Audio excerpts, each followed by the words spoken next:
And now God's love can be poured in and he starts to fill. But of course, because God is so generous with his love, it overflows and overflows and overflows.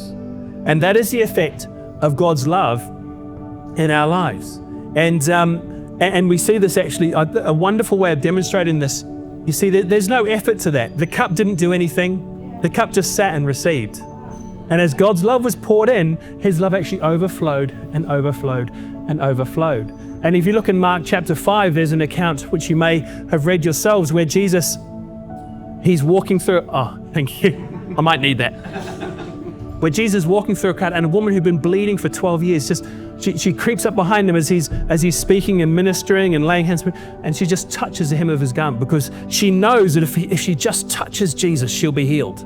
And what happens? She touches him, instantly her bleeding stops. But it says in the account, Jesus says, he felt the power go out from him and he turns and says, who touched my garment? And then they had this wonderful interaction. He says, your faith has saved you. And she goes, but you know, Jesus didn't spend a single amount of his own effort or energy doing that. It was simply the power and love of God flowing out of him and overflowing from him that she was healed. It wasn't an effort. He just was there, and the love of God flowing out of his life meant that she was healed and her whole life was transformed. Imagine bleeding for 12 years, chronic hemorrhaging for 12 years, and suddenly in a moment being set free. And Jesus didn't pray a single prayer. He didn't lay hands on. He didn't even see this woman, like she approached him from behind. And yet in that moment, she was healed.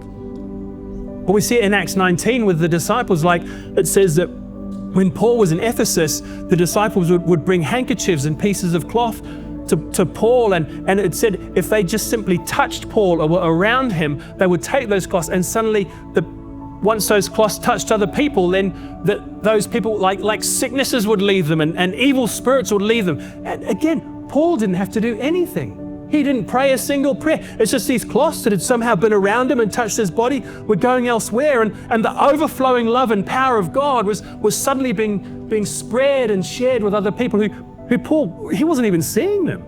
He wasn't laying his hands on, he wasn't praying, he wasn't ministering, he wasn't fasting for these guys. It was just the overflow of love and the overflow of power in his life. And suddenly it was having an effect so far beyond where he was.